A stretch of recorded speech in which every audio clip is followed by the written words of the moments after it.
Episode 140, I guess we'll go with, of Cal Cagner Radio starts right now. And the good news is we decided to wear the exact same clothes that we wore last episode. Right. It was smart.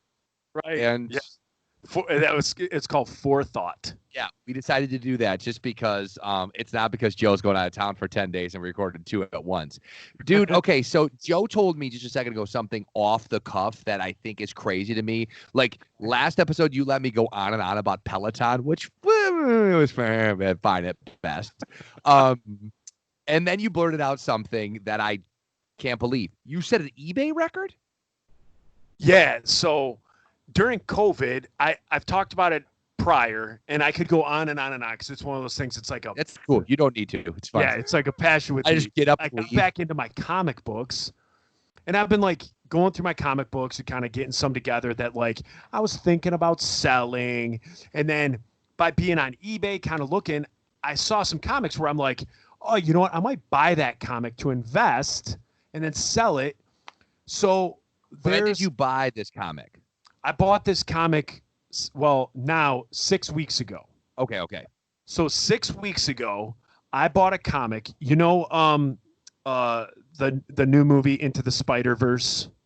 Yes. So the new Spider-Man is Miles Morales. He's like a 13-year-old kid. He's biracial, black and Latino.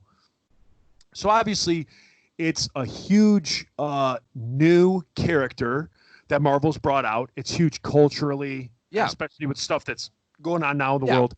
So it's huge. It's blowing up. So 6 weeks ago, I bought this comic for, try and gulp this one down. I had a few drinks, so I was like, oh, you know what? I think I'm going to buy this comic. So I buy this comic for Most people text their ex-girlfriend, you buy a comic. Yeah. I buy this comic for $400. Oh my gosh. Yeah. So I bought it for $400 and I'm like, I'm going to hang on to it and I'm going to see, if I could maybe flip it or I might keep it in my collection, because this is a big deal. So a couple weeks go by and starting the week after I bought it. So I get it. It comes to me in the, it shows up. It's Spider-Man Into the Universe or Spider-Verse or whatever. It's this. Yeah, the actual comic is called Ultimate Fallout 4.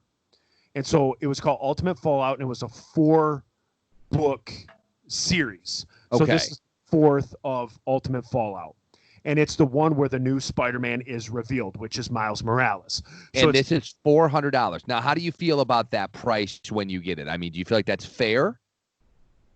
It was the going price. Okay, so it's not like you got some huge deal. It's not like you overpaid. No. Okay, that's what I want to just state. I just want to throw that out there. I got what they call FMV, the fair market value. I paid for it. So I paid $400, and I got F in vacuum, man. Yeah, FMV. So I get it in the mail, and I'm like, man, I can't believe I got this. This is a good comic. I'm gonna hold on to it. Hang on, stop. Did you tell Molly that you bought a $400? No. Okay, keep going. Heck no. So I get it. I have it in my stuff. I told nobody that I bought it. Yeah. I didn't tell anybody that I bought it. And I'm watching on eBay. And so I buy it for $400. And then in the 2 weeks that it took to get to me, or the week that it took to get to me in the mail, it went up $100. So by the time I'm opening it, you go to eBay, it's $500. Nice. Okay, so now by the end of that week, it's $550, and it keeps going up. So I had the book for a total. So I bought it at $400. I had the book for a total of 5 weeks. 5 weeks. The book. Now, mind you, this is a graded book, so it's in a big, thick plastic case. It's graded as a 9.8, which is pretty much the highest grade. 9.8 out of 10. Out of 10. Okay. Almost nothing is 9.9 or 10. Okay.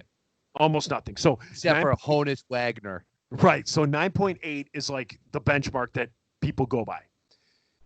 So I have this in my grasp, in my collection for 5 weeks. In that 5 weeks, I bought it at $400. It's now it's roughly selling for $900. Oh my gosh. So I think to myself, I don't need it that bad. I don't know when the market's going to top out on this thing. Right. So I'll be doubling my money and then some. So I'm like, you know what? I'll put it on eBay. So I put it on eBay, and I did it. Buy it now for $900. Oh, is that the move? No. So listen. So in a typical Joe story, everything goes long, right? So that's fine. Hey, listen, we got time to fill. Trust me. Yeah. So I put it as buy it now for 900, and I'm looking at other people.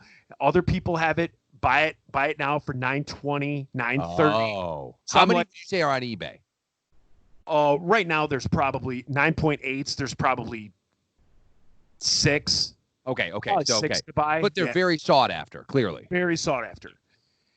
And so I was like, okay, well, if everyone else is selling for like 950 to like 920 to 950, I'll cut them and I'll go to 900. And hopefully I can sell this thing right quick. Nothing. I get like some views on it, but I thought someone would snap it up right away. So I'm like, okay, what I'll do is I'll put it. So I let it go for 24 hours and nobody bought it. So I got all jumpy and I did it so I changed it to auction. So I did auction starting at $700. Okay. So you went way low on purpose. And then I only had a 3-day auction starting at $700. So for the first 2.5 days, somebody did it. Like it went from 700 and it immediately then somebody else did 710 and it stayed at 710 for 2.5 days. And I'm like, oh my gosh, these other people are selling it for, 900 and I'm stuck at 710. No, to be clear, they're not selling it for 900. That's how much they didn't get the money. Yeah. They're asking. It's kind of like when you see, I'm going to take a quick sidebar for a second. I've seen people be like, on eBay, you can sell your old, Disney videotapes. They're going for like $300,000 for, Beauty and the Beast. It's like, but people aren't buying them. They're just up on eBay for that much money. Correct. So anyways, so just because something's up for that much money doesn't mean that anyone's paying that much money. Couldn't get it. Correct. Yeah. So anyway, for 2.5 days, and it's a 3-day bid, for 2.5 days, it was at $710. And I was like, oh man, well, here we go. In the last 6 hours, like my phone beeps, I look at it, and it went from 710 to 810. And then it went to 850. Then it went to 9, and then it kept going. It ended up topping out like at the last minute. It was like $980 with like 2 minutes to go. And with 2 minutes to go, all of a sudden, like it's 3, 2, 1, and it says it's over. And then all of a sudden I get an email like a message from eBay that says it's sold for $1,100. Oh my gosh. So I bought it for $400. 5 weeks later, sold it for $1,100. And here's the crazy thing about like the comic book community that buys and sells on eBay. They showed up to your house and kicked your ass. Yeah. No, I started getting emails from like other like sellers and like comic book people who sell comics. Yeah. They kind of have like online stores. People started texting me like, thanks. And people are like, bro, you just set the market. You just set the record on eBay. And so then like within like 30 seconds, I get another, email from all these people. And suddenly I get like, I'm not going to lie. There was only like maybe 5. Better than 0. Yeah, 5 or 6 messages I get. All these people like congratulating me on setting the market, all this stuff. Well, then about 2 days later, 48 hours. So for those days, I'm getting all these like accolades. A couple of guys that I watch on YouTube made mention that they didn't mention me by name, but they made mention that my comic sold for as much as it did. Whoa. And then 48 hours after that, someone sold it for $1,500. Then one sold for $1,800. And now they're hanging out right around between $1,500 and $1,800. You can buy them. Here's the thing. You cannot, though, for right now, be kicking yourself that you sold it for what you sold it for. Like you made a huge profit. Good for you. Yeah, someone had to set the tone because clearly everyone was at $900. But what's so funny is to me is that, and this is no disrespect to you or your comic, why when it got to like, I don't know, $901, didn't those two people were bidding back and forth or whatever, just go buy the one for $900? Well, there wasn't another one for 900, but I get what you're saying. Even when it went up to say 950, why don't you go over and buy another one for 920? Yeah. And here's the deal. I believe people probably did. However, the thing with the auction, it gets to the gamblers and people. Yes. And that's what it is. Like, I bet it, because I had 65 people bidding on it. Oh, so there are 65 different people have bid. So all you have to do is hope that out of 65 people, 2 are gamblers. Yep. And they're not going to be able to walk away. They're going to have to win that bid. And so that's what I started thinking about when I put it in auction. I'm like, you know what? Because I know how I get. Yep. You know, and I'll spend a little bit more in an auction to get it because I'm invested in that auction. And I'm like, if there's other people that can't control themselves, yep, that's all you need is 2. Well, you just congratulations for setting the market and making somebody else rich. You're good. You made somebody else rich. Fund. Yeah, we bought some stuff off of eBay. I don't use it very much. I actually used it the other day to buy a window screen, so that was good. But I one time, my wife and I were. This was early on in marriage when we were like 25, but had the mentality of like a 50-year-old grandma. We were like collecting those like houses that are Christmas houses. Like, what do you call those things? Like, old lady Christmas. Yeah, houses. I want to call them Studio 54, but that's not what they're. Snow Villages. Yeah. Yeah. There was a Starbucks one that was retired. And I remember not even having 2 nickels to rub together, and we were sitting there, and the thing was ending in 5 minutes, and we had been going back and forth, and you're like, should we do it? Should we do it? But this had to have been, Joe. Like, mind you, I've been married 18 years. I bet you this was 15 years ago. I don't remember things about my children as much as I remember the joy when we got that stupid Starbucks thing. Yeah. Yeah. Which now sits in our basement and we don't even put it out. Like, we don't even have any room in this house to put it out. Like, because hey, why wouldn't you put out 50 houses that you bought? You know what I'm saying? But when we hit that like bid now button and you're going back and forth and whatever, dude, there's a rush in there. There's a rush.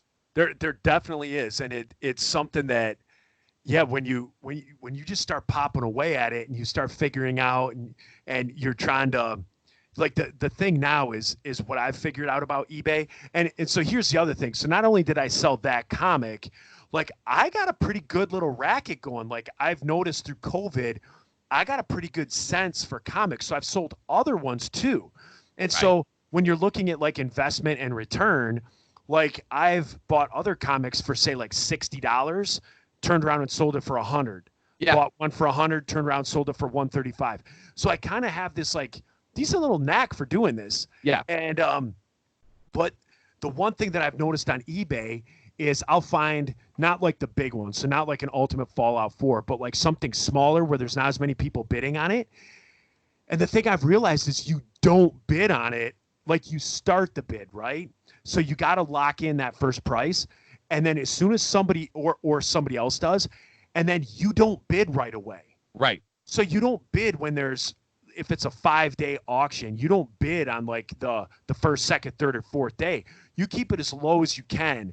And then that last hour, people start throwing stuff out. And then like the last 5 minutes, it's just boop, boop, boop, boop, boop. Well, did you know there's computer programs that you can work with, right? That they call it sniping is what they're doing, right? So I didn't know that. Yeah, so there's computer programs that are out there. There's services that I don't know if you pay for it or what, where you can say, okay, here's the item, here's how much the max I'm willing to pay. Okay. I think they might be illegal. Like, I don't mean illegal, but I don't think eBay likes you to do that. Sure. And then what it does is it's not ethical. Yeah. And so it continually checks back so that it can know what's going on. And then so that you say, okay, well, once it'll just keep going back and forth. That's why, like you said, at the last second, all of a sudden, it was going so fast that even eBay couldn't keep up, right? You thought it sold for $950. It sold for basically $200 more. What's crazy is what you just said. I'm thinking like, I wonder if there's some like hack program out there that like, if I'm using the hack program, no matter what you bid, it will know it and then automatically do like an 100%. That's a real thing. Yes, it's a real thing. Or that would suck. Yeah. Why would that suck? Because your whole thing's shot. If I'm on the other end of that, like if I'm on the other end of that, that would suck. You're sitting there with your popcorn and your kids are like, "Hey, Dad, look, it's a moment you're gonna want to remember forever." You're like, "No, I need to get Fallout 5." No, I can't. I can't No, do that. And somebody else said that 2 weeks ago. That Starbucks building is ours. This is going to bring our whole village together. All the figure skating magnets, they're going to have a place to go get coffee when they're done. You know how all those people are in the church praying because it's Christmas? When they get done, they're going to go to Starbucks. Do it. We thought the Krispy Kreme would tie this all together, and it didn't. We need Starbucks. It looks like it's in an old downtown building right next to the lawyer. Right next to the radio station. That looks like the juniors are out. Oh, I screwed that all up. That was the worst. That was the worst thing I may have ever done on this show. That was the worst thing. I'm so utterly embarrassed. I screwed that whole joke up. It was right next to the high school where the juniors were let out. That was so bad. Oh, if you're listening to this, people, I apologize. I don't know what got into me. I mean, the idea was there that you could tell we'd already gotten what we got out of this. It was over. And that the delivery was as if I'd never even heard the phrase before. It was like you stroked out in the middle of it.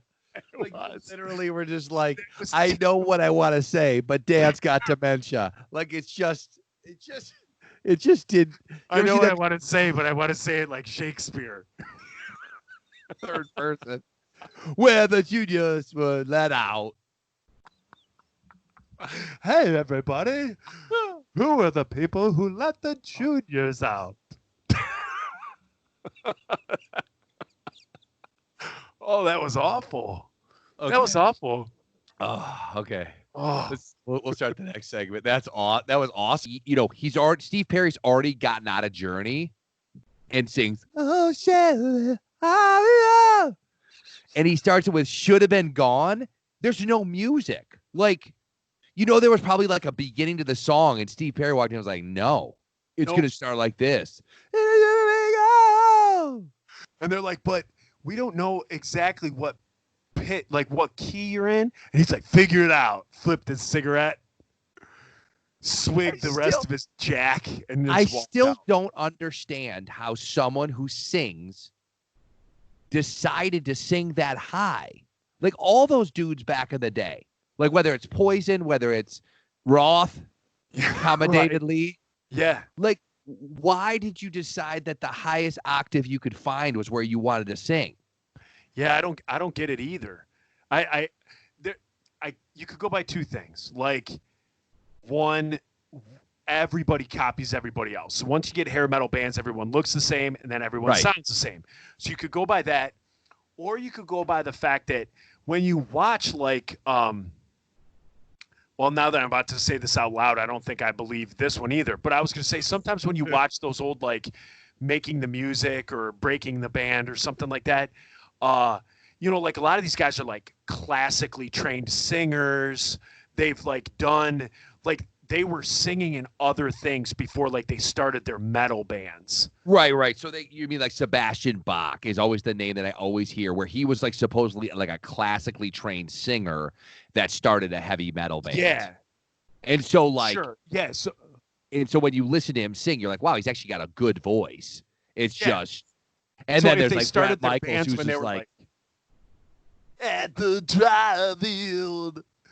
Yeah, so if these guys are like 23, 24 years old, starting like metal bands in the 80s, like from their 17 to 22, when metal wasn't a thing, like I'm sure they were probably like in their school choirs and stuff. And, you know, the good singers are the like Pat Evos of the world. Should have been good. Yeah, and you know that the high school teacher's like, I need more tenors. Can everybody get up in that? And it should have been good. And then they like did it. But I just love the fact the way that song starts, where you're just like, wow, dude, there's no music. He just like a cappella. Well, there's no music when we hear it. They probably had a lead in that they recorded, and then they just dropped it out. Steve Perry was like, no, we're not doing that. So the version we hear, there's no music in the back, but there was probably a good 30-second lead in. Now, is Steve Perry still alive? I believe so. Why is he not with Journey? Like, why can't he get it together? Because he had like there's like a big rift between the band, right? I don't know. I just know they have like a Korean karaoke star as their singer. Yeah, no, there was like a fight, and like he just won't do anything with like the rest of the guys or whatever. But I don't understand. Like, it's so weird to me. And now you were in a band, and you know you guys were successful, and I was in the band, and we weren't successful. But like, if I could make a lot of money, I think I could probably put a lot of stuff behind me. Oh, that's not true. That's not true. And there's a lot. That's not true that I couldn't do it, or you're saying that you don't think it's true? I don't think that's true because there's a lot of people that I think are listening to this that they work at a job where they're like, screw that. Like, it's a paycheck and they could be getting paid very well. But like, if you hate your job, you hate your job. And it's just. Yeah, I guess you're right. Yeah, there are people that I've been on the radio with who I wouldn't, like, for no amount of money would I would prefer not to be on a radio show with them again. Yeah. And the other thing is people equate like being in a band and to like what they're doing now. So if people are like, oh man, if I got paid for this and I had to work with so-and-so every single day, it's not working with them. It's you're in a tour bus. So you're locked in a metal tube with somebody for 24 hours a day, 7 days a week. You have to do interviews with people. So if you don't like, I'm speaking all this like from experience. With the band that I was in, our guitar player and I did not get along. And it's been no secret. And since our bands broke up, it's no secret that me and our guitar player did not get along. And I ended up quitting.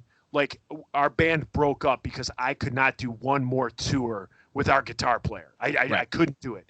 And so it's like all this stuff that I'm talking about is from experience, being on a tour bus. Like, when you don't like someone, like being around them, just everything they do wears on you. And it and that's the thing. Once you learn to hate, like once you get that sort of like hate in your heart for somebody, them even breathing bothers you. Like, they do that too loud. Yeah. I mean, I wouldn't go so far as say I hated our guitar player, but like I didn't get along with him. I didn't get along with him.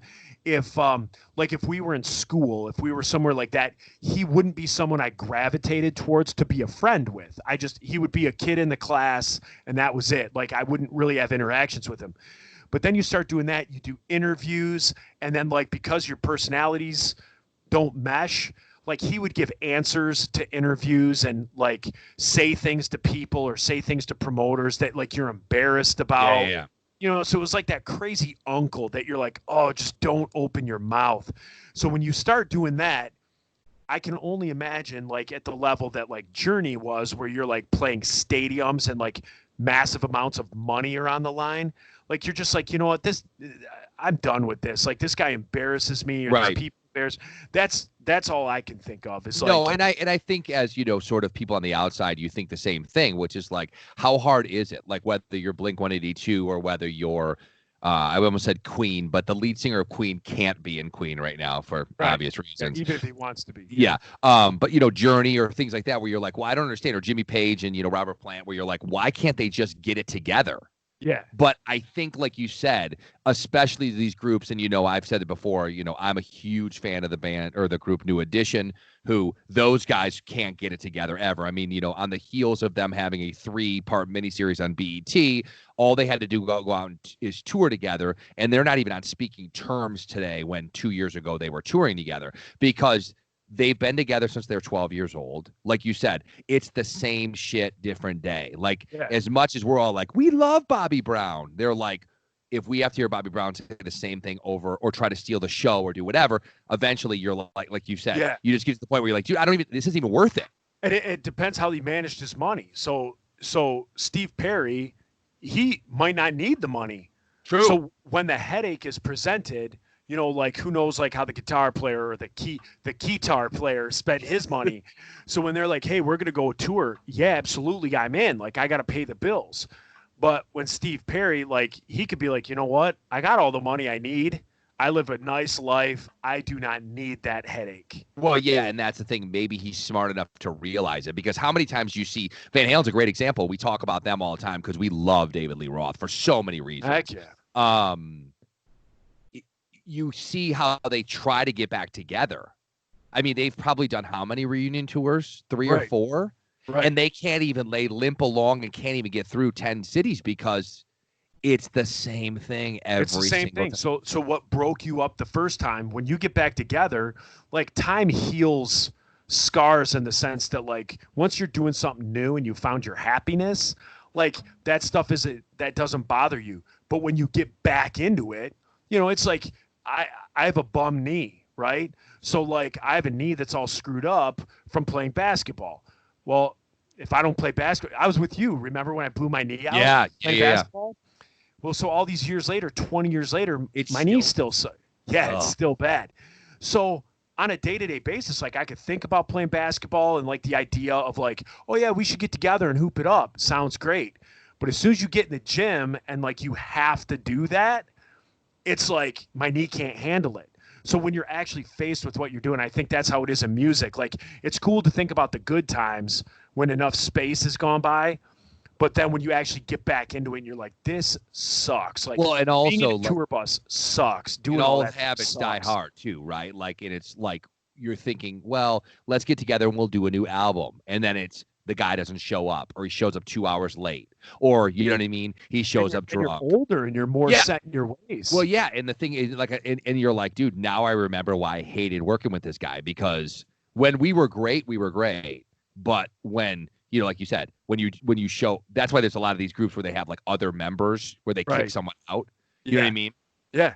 Because I know for me, like with the Insiders, I would like have a song and then I would like present it to the guys and I'd be like, what do you guys think of this? They'd kind of all put their parts together. And if it didn't sound like it did in my head, I was like, nah, because I was young. So I was like, okay, like it doesn't sound like what I had in my head, but it sounds close enough and everyone's happy. Yeah. Well, fast forward 20 years, the last album we did, the Sinner Songbook, out now on iTunes. I was like a jerk about it. Like, hopefully the guys in the band don't think that way, but I'd be like, this is what I hear. And I was, you know, I'm older. And so I was like in my 30s and I like didn't want to cave like I did when I was 18 years old. So it was like, no, this isn't what I want. I want it to sound more like this. So when I put in, whether it be our last 2 albums, Soundtrack to a Revolution or the Sinner Songbook, both on iTunes. Those are albums that like I take pride in and I love listening to them because those are the sounds that you know I wanted to hear. And whereas the other ones were like what the producer wanted, what other guys wanted to do with their instruments, and I was like, man, this isn't what I want. Yeah, exactly. Did you see that Garth Brooks is in fact doing that? Wait, did you see that he is in fact Chris Gaines?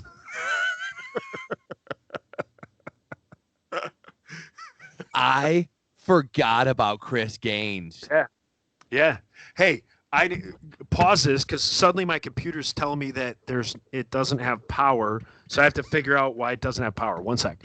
Okay. I don't know how to pause it, but we'll pause it.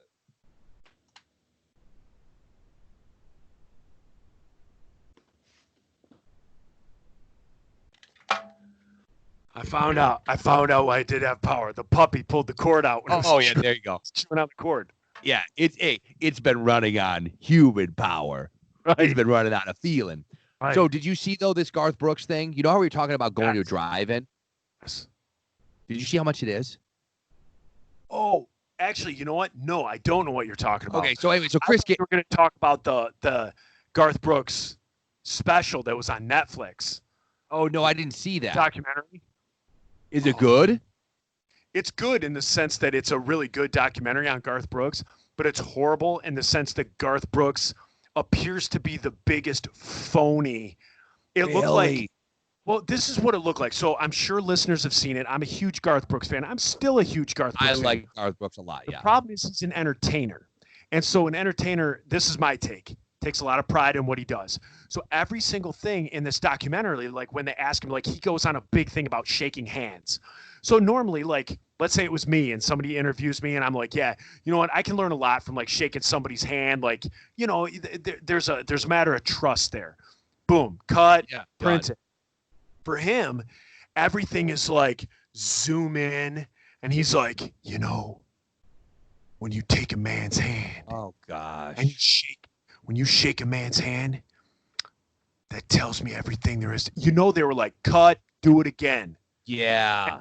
Bit like more like everything is so over the top, like contrived, like just like you kind of roll your eyes. That's the perfect word. So when you watch it, it's a great documentary, but everything that Garth Brooks does, that's a perfect word. It's so contrived and contrite that you gotta watch it, though. That's exactly the way. I don't know if you saw the Taylor Swift documentary. We watched that a couple weeks ago. No, I didn't. I haven't seen that. So that's on Netflix as well, and it was at Sundance, and was this great documentary. But you find yourself, as much as you should feel bad for her because of the fact that like she was like bullied in the cancel culture, and the fact that Kanye West did her dirty, and like all the stuff that happened to her.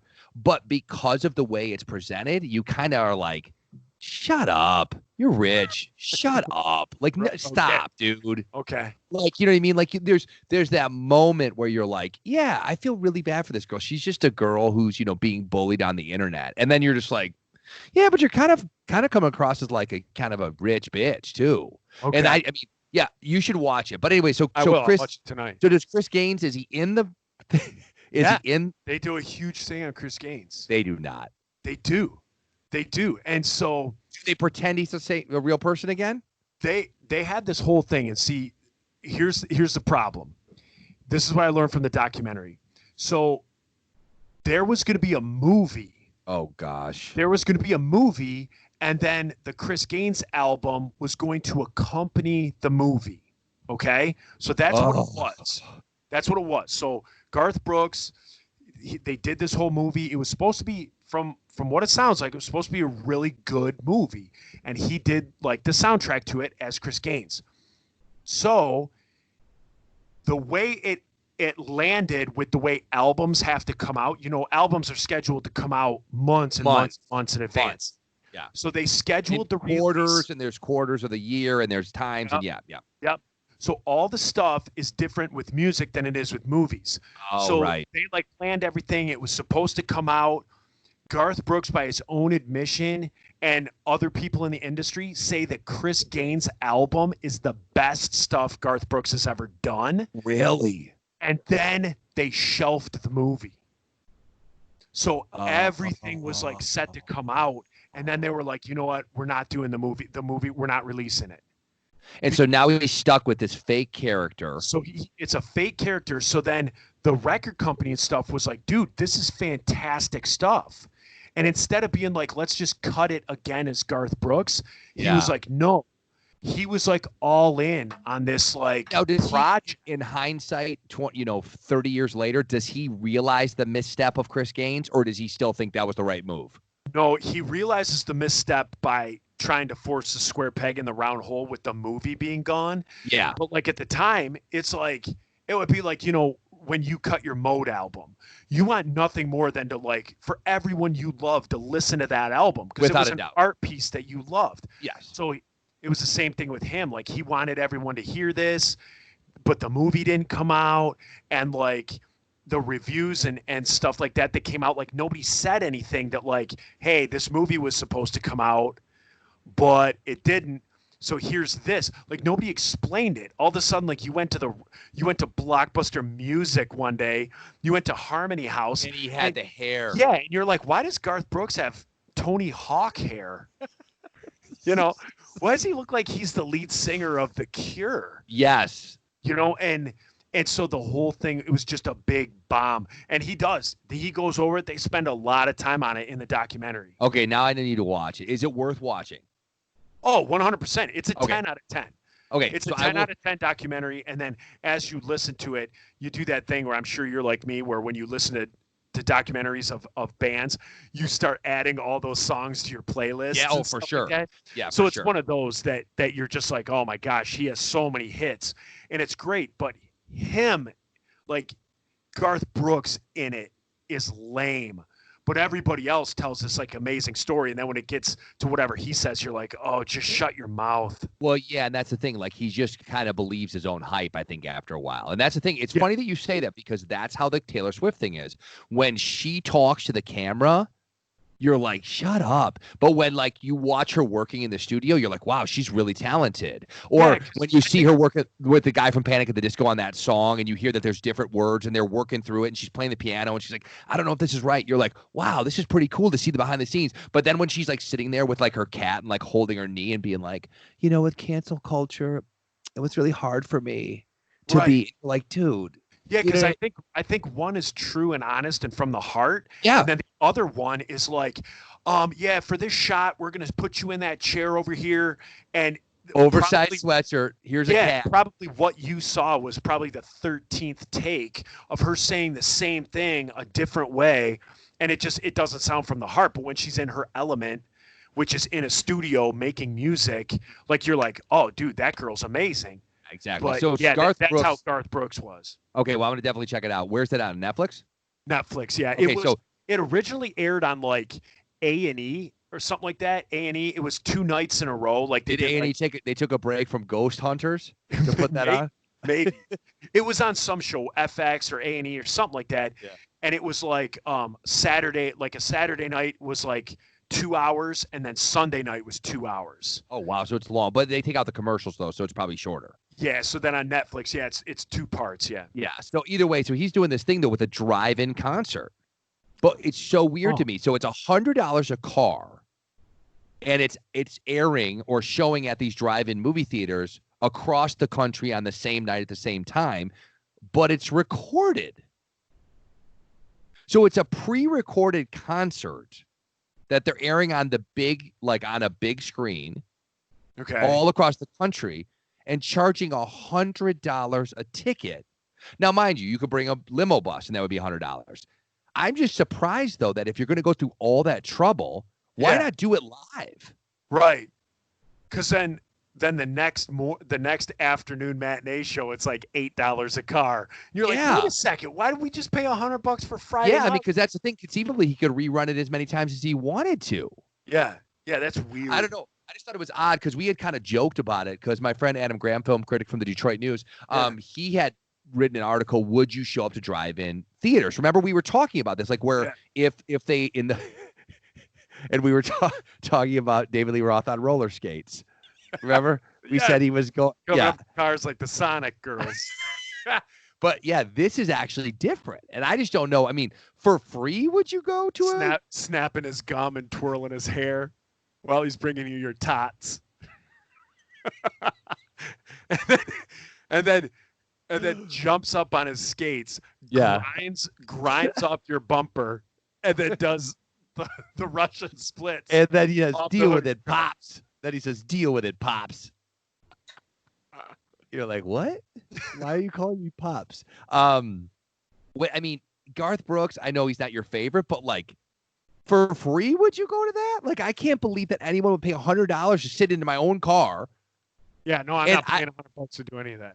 Yeah, and I don't remember drive-ins that well. Like, I think I went to one drive-in my whole life. Can you see from the back seat or no? Because you can't get out of your car with COVID. No. You'd have to stay in the car. No, you just got to look at your parents trying hard not to make out in front of you and feel all upset that they did bring you guys in the back seat. Yeah, and they're like, go to sleep. You're like, it's 8:30 and it's still light outside. Like, go to sleep. Like, stay still. Shut your eyes and stay still. Turn around. Turn around. Look out the back. Yeah. So anyway, so he's doing this thing that I don't know why I'm so appalled by it and surprised that you would pay $100 to sit in a movie or to sit in a drive-in movie. Throw this out there. If it was a good idea, we would be doing it already. But let's be honest, it's Plan G, right? Yeah. Like for Garth. Yeah. Plan G for Garth. The world has already established the best ways to see performers. Right. Because of COVID, A, B, C, D, E, F, we can't do. Right. So this is the best of the worst ideas. Why do it, though? You don't need the money. Why do it? I don't know, because I think a lot of people, I mean, wouldn't you say that like a lot of people, especially like artists, like entertainers, think that like the rest of us are just clamoring for like their input. Yeah, we can't survive in this world without getting some sort of like performance from you. Well, it's kind of like I'm fine sitting at home reading a book and reading comics or watching old movies with the girls. But I think like Leonardo DiCaprio is probably pacing around in his house thinking like we're thinking, when's he going to come out with this next film? Which is why they come out and do that Imagine video. Did you ever see that? Where the celebrities from their $1 million homes to pump you up for COVID, saying, "Imagine there's no heaven." They all sang like a part. You've not seen this? No, I've seen the puppet celebrities sing "Land of Confusion." Do you remember that video? Yes, they were like those puppets you could buy at like the dollar store. It was like Ronald Reagan. Yeah, it was like Ronald Reagan, Gorbachev. Yeah. Yes, Land of Confusion by Genesis.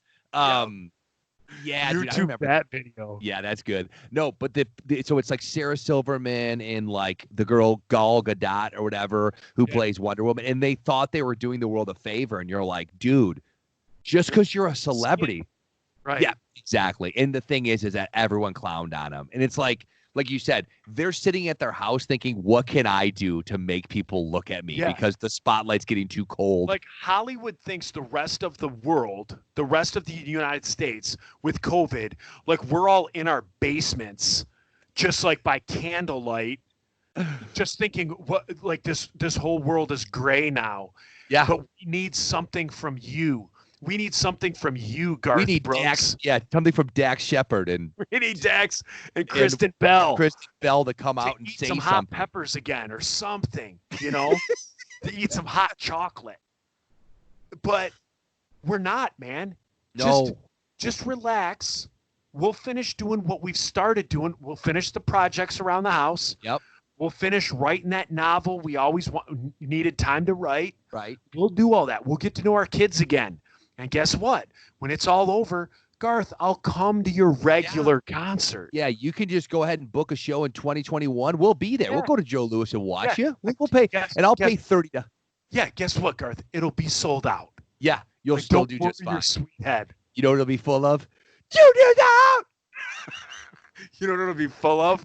When the juniors get let out! We'll just cut it. I got nothing else. Yeah, we're at 43 minutes. Yeah, we're good. That's going to do it for episode, we'll call it, 400 of Cal Cagner Radio. Somebody's looking at Joe as we speak. They want him to wrap up. Where can they find you on the worldwide interwebs? You can find me on Instagram at Average Jerk Barbecue or Jerk Yorkie. Who's there? No one. I see shadows up there, but I don't actually see anybody. Okay. The shadows drew my attention. Yes, that's all right. And find us on at Cal Cagno Radio on Twitter, Facebook.com/Cal Cagno Radio, and also on the worldwide interwebs at www.